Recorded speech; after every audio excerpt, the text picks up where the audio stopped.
Hi geniuses, welcome to the channel science wizard Pooja Ranjan. इस channel में हम 6th, 7th, 8th की साइंस पढ़ते हैं, 9th और 10th की फिजिक्स एंड केमिस्ट्री। अगर आप पहली बार मेरे चैनल पे विजिट कर रहे हैं so you are most welcome to my channel. अगर आपने ऑलरेडी मेरे चैनल को सब्सक्राइब किया हुआ है और आप मेरे वीडियोस पहले से ही वॉच करते हैं तो I am so thankful to you for appreciating my efforts. आज जो चैप्टर हम डिस्कस करने वाले हैं वो है क्लास 8 का चैप्टर 13 साउंड। सो इस चैप्टर पे मैं ऑलरेडी 3 वीडियोस बना चुकी हूँ from the living science book. So आप जाके उन वीडियोस को पहले चेक कर सकते हैं। मैं उनके प्लेलिस्ट का लिंक आपको डिस्क्रिप्शन बॉक्स में दे दूंगी। आज जो टॉपिक हम डिस्कस करने वाले हैं इस चैप्टर का वो है ऑडिबल एंड इनऑडिबल साउंड। ठीक है, ऑडिबल और इनऑडिबल का क्या मतलब होता है? ऑडिबल का मतलब होता है जो कि आप सुन सकते हैं, इनऑडिबल का मतलब होता है कि जो कि आपको सुनाई नहीं देता है। तो ऐसे बहुत सारे साउंड हैं जो हमको सुनाई देते हैं पूरे दिन में, बट ऐसे बहुत सारे साउंड और भी हैं जो कि प्रोड्यूस होते हैं बट आपको सुनाई नहीं देते हैं। सो आपके कान जो हैं वो केवल उन्हीं आवाज़ को सुन सकते हैं जिनकी फ्रीक्वेंसी जो होती है वो 20 हर्ट्ज से 20,000 हर्ट्ज के बीच में होती है। सो हम ये ऑलरेडी पढ़ चुके हैं कि कहीं पर भी जब साउंड प्रोड्यूस होता है तो वो प्रोड्यूस होता है due to the vibration of the object. तो फ्रीक्वेंसी क्या बताती है आपको कि 1 सेकेंड में वो जो ऑब्जेक्ट है वो कितनी बार वाइब्रेट कर रहा है। जैसे अगर आप गिटार बजा रहे हो अगर, तो जो उसका स्ट्रिंग है वो 1 सेकेंड में जितनी बार वाइब्रेट करेगा या ऑसिलेट करेगा वही उसकी फ्रीक्वेंसी होती है। तो अगर कोई ऑब्जेक्ट जो है वो 1 सेकेंड में उसके नंबर ऑफ ऑसिलेशंस जो हैं वो 20 से कम है, ठीक है, वो बहुत स्लो वाइब्रेट कर रहा है, तो वो साउंड आपको सुनाई नहीं देगा। और अगर कोई ऑब्जेक्ट जो है वो 1 सेकेंड में 20,000 टाइम्स से भी ज़्यादा वाइब्रेट कर जाता है, सो इसका मतलब कि उसकी फ्रीक्वेंसी 20,000 हर्ट्ज से ज़्यादा है और वो साउंड भी ह्यूमन ईयर्स को सुनाई नहीं देता है।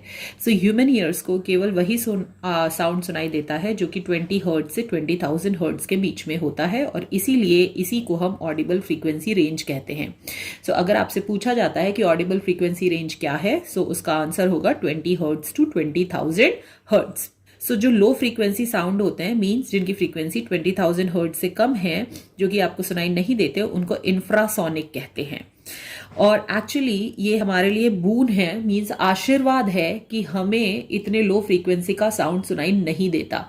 क्यों? क्योंकि अगर हमें वो लो फ्रीक्वेंसी का भी साउंड सुनाई देने लग जाए तो आप जब चलते हैं या फिर बेड पे करवट बदलते हैं तो जो आपकी बोन्स है ना वो भी साउंड प्रोड्यूस करती हैं ऑफ द लो फ्रीक्वेंसी। सो उस केस में आपको अपने बोन्स और मसल्स के मूवमेंट का भी साउंड सुनाई देगा। तो सोचो, रात को आप सो रहे हो और जैसे ही आप हिलते हो तो आपके बोन्स और मसल्स का मूवमेंट आपको सुनाई देता है। आप चल रहे हो, कहीं वॉक कर रहे हो तो आपके बोन्स और मसल्स का मूवमेंट आपको सुनाई देता है। कितना इरिटेटिंग होगा वो। नेक्स्ट, कुछ ऑब्जेक्ट्स जो हैं वो बहुत फास्ट वाइब्रेट करते हैं, उनकी जो फ्रीक्वेंसी होती है वो 20,000 हर्ट्ज होती है, मतलब 1 सेकेंड में 20,000 टाइम्स से भी ज्यादा वाइब्रेट कर लेते हैं वो। तो उन साउंड्स को जो वो भी सुनाई आपको नहीं देते, प्रिटी ऑब्वियस, और उन साउंड्स को हम अल्ट्रासोनिक कहते हैं। सो 20 हर्ट्ज से कम इंफ्रासोनिक और 20,000 हर्ट्ज से ज्यादा अल्ट्रासोनिक। बहुत सारे ऐसे एनिमल्स होते हैं जैसे कि डॉग, जो कि वो भी साउंड सुन सकते हैं जिसकी फ्रीक्वेंसी 20,000 हर्ट्ज से ज़्यादा होती है, जो कि ह्यूमन ईयर्स सुन नहीं सकते हैं।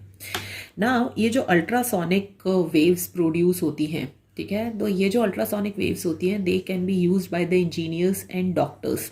ओके, अब ये कैसे यूज़ करते हैं? सो बहुत सारी टेक्नोलॉजीज में इसको यूज़ किया जाता है। लाइक अगर डॉक्टर्स की बात करें तो वो अल्ट्रासाउंड करते हैं।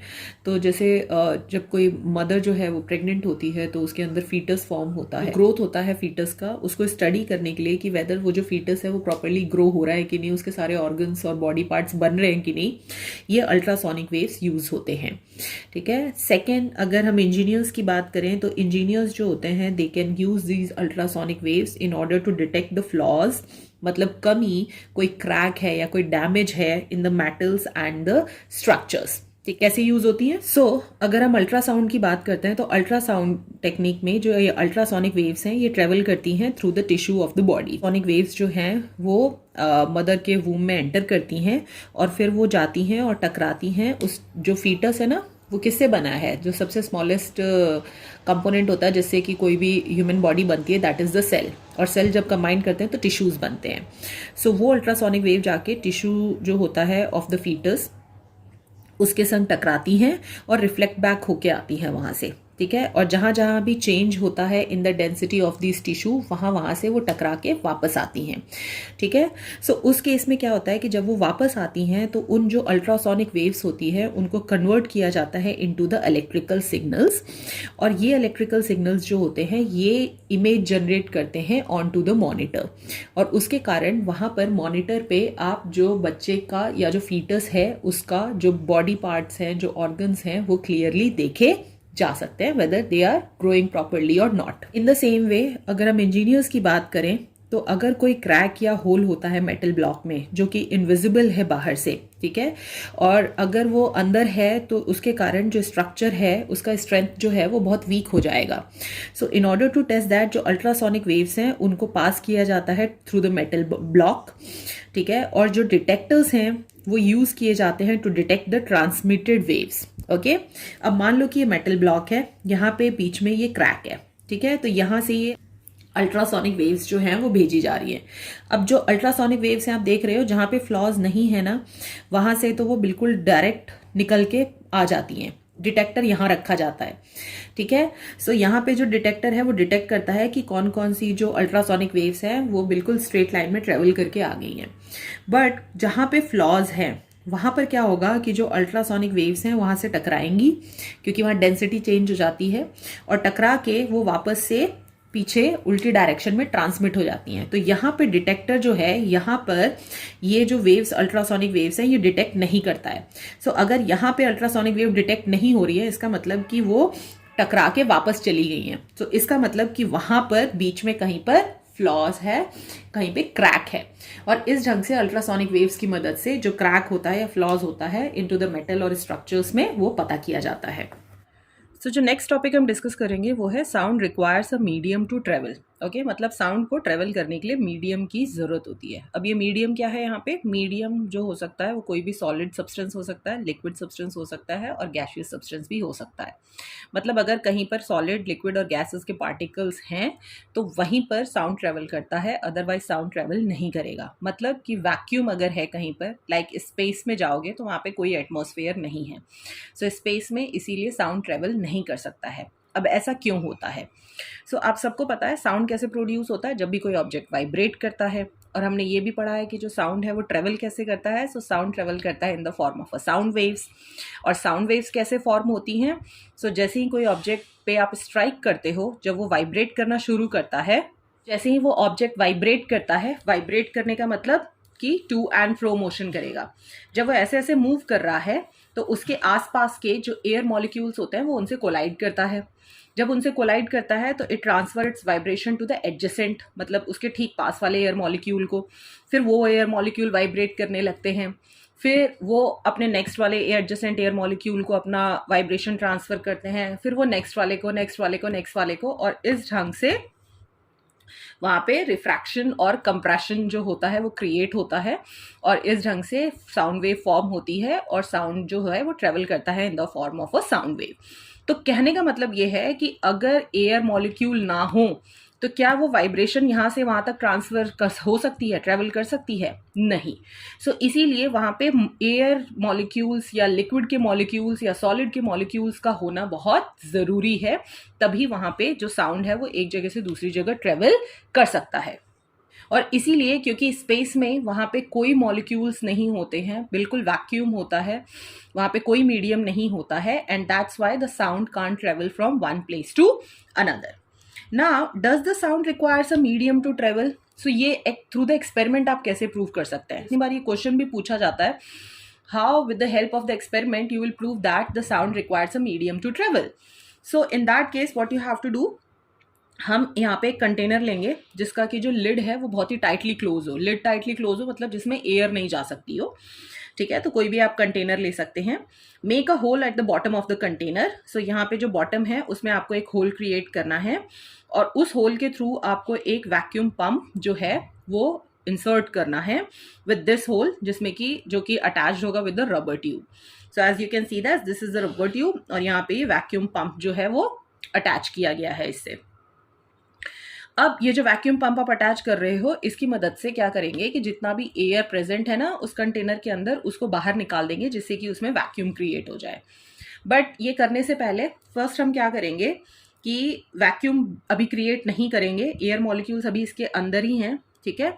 और आपने लिड क्लोज कर दिया है और आपने क्या किया है अब कि जो भी एयर मॉलिक्यूल्स इसके अंदर हैं वो रहने देंगे और अब हम अपने दूसरे फ़ोन से इस फ़ोन पे रिंग करेंगे। तो जब आप रिंग करोगे तो आपको फ़ोन की जो रिंग है वो क्लियरली सुनाई देगी एंड दिस शोज दैट क्योंकि इसके अंदर एयर मॉलिक्यूल हैं जिसके कारण कि वो जो वाइब्रेशन है वो ट्रांसफ़र हो पा रहा है और इसीलिए आपको साउंड जो है रिंगटोन का सुनाई दे रहा है। बट अगर हम यहाँ पर वैक्यूम क्रिएट कर देते हैं, मतलब जितना भी एयर मॉलिक्यूल है सक कर लेता है इसमें से, ठीक है, और वैक्यूम क्रिएट कर देते हैं और फिर मैं अगर अपने फ़ोन पे कॉल करती हूँ तो क्या मुझे आवाज़ सुनाई देगी उस केस में?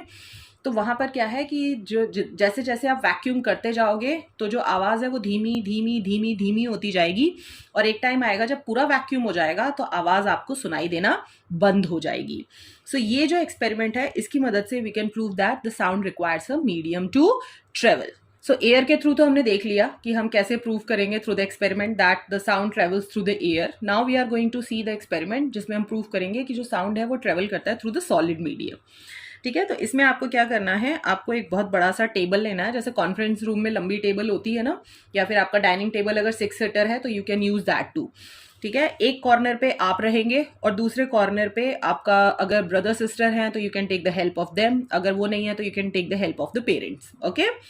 अब वहाँ पे क्या करना है आपको कि आप जैसे इस बच्चे को देख रहे हो, ठीक है, आपका जो कान है वो टेबल पे आपको टच करवाना है और दूसरे एंड पे अपने ब्रदर सिस्टर या पेरेंट किसी को भी आप बोल सकते हो कि बहुत धीरे धीरे ना, मतलब इतना धीरे कि आपको ऊपर वाले कान से, ये भी आप कवर कर लो, तो इतना धीरे होना चाहिए कि आपको इस वाले कान में आवाज़ नहीं आए, ये वाला जो कान है जिसको आपने हैंड से कवर किया हुआ है, बहुत धीरे धीरे ना उस पर ऐसे मारें, स्ट्राइक करें।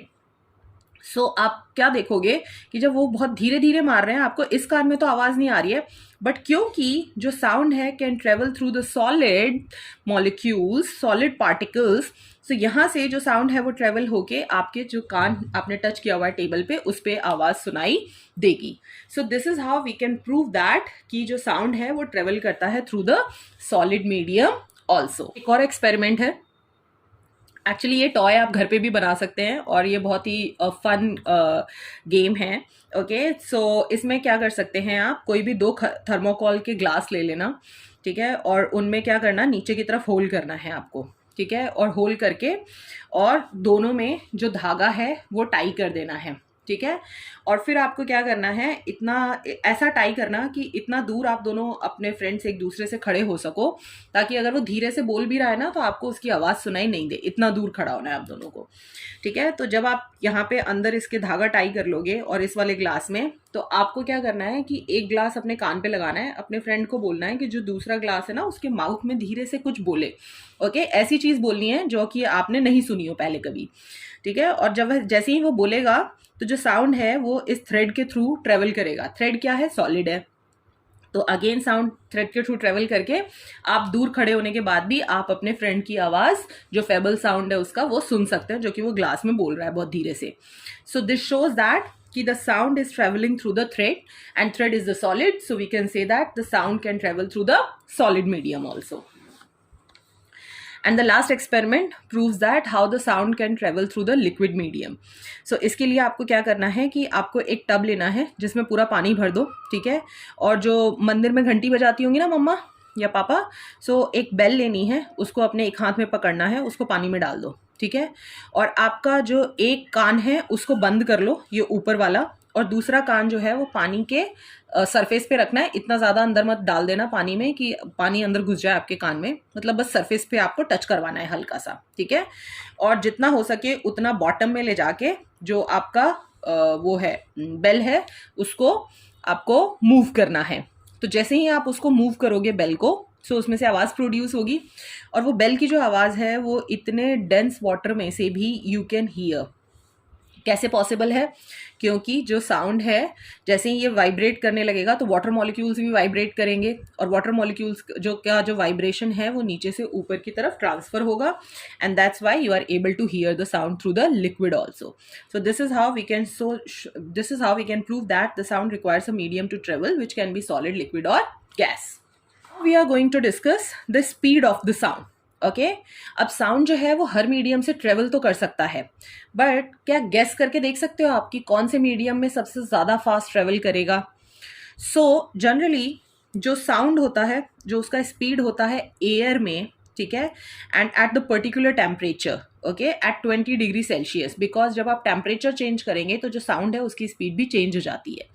सो अगर मैं स्पीड देखती हूँ साउंड का एयर में एट 20 डिग्री सेल्सियस, सो जो स्पीड होता है वो होता है 340 मीटर पर सेकेंड। इसका मतलब कि अगर मैं चिल्लाती हूँ और अगर मेरा फ्रेंड मुझसे 340 मीटर की दूरी पे खड़ा है तो उसको मेरी आवाज सिर्फ 1 सेकेंड में पहुंच जाएगी। नाउ अगर हम सॉलिड और लिक्विड की बात करते हैं, सो आप गेस करके देखो किस केस में जो साउंड है वो फास्टर ट्रेवल कर सकता है, सॉलिड में, लिक्विड में, गैस में। ओके सो अगर आप थोड़ा सा सोचोगे तो साउंड ट्रेवल कैसे करता है, सोचो। साउंड ट्रेवल करता है जब ऑब्जेक्ट वाइब्रेट कर रहा है, ऑब्जेक्ट वाइब्रेट कर रहा है तो वो अपने नेक्स्ट मॉलिक्यूल से टकरा रहा है तो ये वाइब्रेट कर रहा है, फिर वो अपने नेक्स्ट मॉलिक्यूल से टकरा रहा है तो ये वाइब्रेट कर रहा है। अब सोच के देखो, सॉलिड में जो पार्टिकल्स होते हैं वो ऐसे होते हैं, बहुत ज़्यादा टाइटली पैक्ड होते हैं, ठीक है। लिक्विड के केस में थोड़ा दूर दूर होते हैं और गैस के केस में तो बहुत ज़्यादा दूर दूर होते हैं। अब मान लो कि यहाँ पे कोई सरफेस है, ठीक है, जो कि वाइब्रेट कर रहा है। अब ये जब वाइब्रेट करेगा सरफेस तो होगा क्या कि उसके वाइब्रेशन से जो नेक्स्ट मॉलिक्यूल है, ठीक है, वो कोलाइड होगा उससे और अपना वाइब्रेशन इसको ट्रांसफर करेगा, फिर ये इसको, ये इसको, ये इसको। सो किस केस में जो वाइब्रेशन है वो एक मॉलिक्यूल से दूसरे मॉलिक्यूल में फास्ट ट्रेवल कर सकता है? अब इसको समझना हो ना तो इसको इजीली ऐसे समझो कि मान लो कि आप जो फ्रेंड्स हैं, ठीक है, वो बहुत पास पास ऐसे करके खड़े हो। मान लो मैं अगर इस फ्रेंड को धक्का देती हूँ तो किस केस में सबसे फास्ट जो धक्का है, वो जो पुश है मेरा, वो सबसे लास्ट वाले तक पहुंचेगा? सो प्रिटी ऑब्वियस है, आप जितना पास पास खड़े रहोगे तो मेरा धक्का जो है इसको फटाफट से गिराएगा, फिर क्योंकि ये बिल्कुल पास है उसके तो वो गिर जाएगा, वो गिर जाएगा, वो गिर जाएगा और सबसे लास्ट वाला फास्ट गिरेगा। बट अगर डिस्टेंस है, ठीक है, सो ये टकराएगा इससे, बट उतना फास्ट जो है वो वाइब्रेशन लास्ट तक ट्रेवल नहीं कर पाएगा। और अगर बहुत ज्यादा दूर है तो जो वाइब्रेशन है वो बहुत धीरे धीरे ट्रेवल करेगा। सो इट्स प्रिटी ऑब्वियस कि सॉलिड्स और लिक्विड के केस में जो स्पीड होता है साउंड का वो ज्यादा होगा as compare to the gas. क्यों? क्योंकि उसके मॉलिक्यूल्स जो होते हैं वो क्लोजर होते हैं as compare to the air, और जिसके कारण कि जो वाइब्रेशन है वो एक मॉलिक्यूल से दूसरे मॉलिक्यूल में बहुत ईजिली ट्रांसफर हो सकता है। और इसीलिए जो साउंड होता है, इसीलिए जो स्पीड होता है साउंड का वो सबसे ज़्यादा मैक्सिमम होता है सॉलिड्स में, उससे कम होता है लिक्विड में, उससे कम होता है गैस में। क्यों? क्योंकि गैस में एयर मॉलिक्यूल ज़्यादा दूर दूर हैं, जिसके कारण वाइब्रेशन जो है एक मॉलिक्यूल से दूसरे मॉलिक्यूल में ट्रांसफर होने में टाइम लगता है और धीरे धीरे करके जो वाइब्रेशन है वो ट्रांसफर हो पाता है, and that's why the speed of the sound is very low in the air. तो आप देखोगे तो जो स्टील में, जो कि सॉलिड होता है, उसमें जो साउंड का स्पीड होता है that is 500 metre per second, और अगर हम वाटर में बात करें तो that is 1500 metre per second, और एयर में बात करें तो that is 340 meter per second in air. सो सबसे ज्यादा सॉलिड में होता है, उससे कम वाटर में होता है और सबसे कम एयर में होता है। नाउ अगर आप कंपेयर करते हो speed of the sound in air to the speed of the light in air, okay, so अब साउंड भी ट्रेवल कर रहा है और लाइट भी ट्रेवल कर रही है, तो साउंड जो होता है उसका जो स्पीड होता है एयर में that is only 340 meter per second. अगर लाइट की स्पीड की बात करें तो लाइट जो होता है वो 1 सेकेंड में 3 लाख किलोमीटर, ओके, ट्रेवल कर सकता है। सो 340 मीटर कितना कम है और 3 लाख किलोमीटर कितना ज्यादा डिस्टेंस है। तो अगर आप कंपेयर करोगे तो जो लाइट है वो कितना ज्यादा फास्ट ट्रेवल कर रहा है as compare to the sound in the air. Okay, so that's why जो लाइट है, एक्चुअली अभी तक ये प्रूव किया गया है कि जो लाइट है वो सबसे ज्यादा फास्टेस्ट स्पीड से ट्रेवल करता है। अभी तक कोई भी ऐसी और दूसरी चीज फाइंड आउट नहीं की जा सकी है जो कि लाइट से भी ज्यादा ट्रेवल फास्ट करती हो। ओके, बेसिकली ये क्वेश्चन पूछा जाता है आपसे कि when a storm is raging, thunder and the lightning both occur at the same time in the cloud. However, you will hear the thunder a few seconds after you see the lightning. Why? So the simple reason is that कि जो light का speed होता है वो बहुत ज़्यादा होता है, 3 लाख किलोमीटर पर सेकेंड होता है, and the speed of the sound is only 340 meter per second in the air. So sound light जो है वो बहुत फास्ट ट्रेवल कर सकता है, इसलिए हमें लाइटनिंग पहले दिखाई देती है और थंडर जो है वो बाद में सुनाई देता है. So this is the main reason. So from here to here is the answer of this question. ये एक बहुत ही इंटरेस्टिंग फैक्ट है कि अभी मैंने आपको बताया कि जो साउंड है वो वाटर में ज़्यादा फास्ट ट्रेवल करता है as compare to the air. And the second very important thing, क्योंकि ज़्यादा फास्ट ट्रेवल करता है और मॉलिक्यूल्स जो होते हैं वो एयर के कंपैरेटिवली पास में होते हैं, तो जो वाइब्रेशन है वो लॉन्गर डिस्टेंस तक ट्रेवल कर सकता है. और इसीलिए जो साउंड है वो एयर के मुकाबले जो आपका वाटर है उसमें ज़्यादा डिस्टेंस तक आप सुन सकते हैं. और ड्यू टू दिस जो साउंड है, क्योंकि वो ज़्यादा डिस्टेंस कवर कर सकता है वाटर में देन इन द एयर, जो वेल्स और डॉल्फिन्स होती हैं इसी साउंड को यूज़ करके कम्युनिकेट करती हैं hundreds of kilometres away from each other. Okay, because the sound can travel fast in the water, and it can travel to the longer distance also in water as compared to the air. So this is it about this video.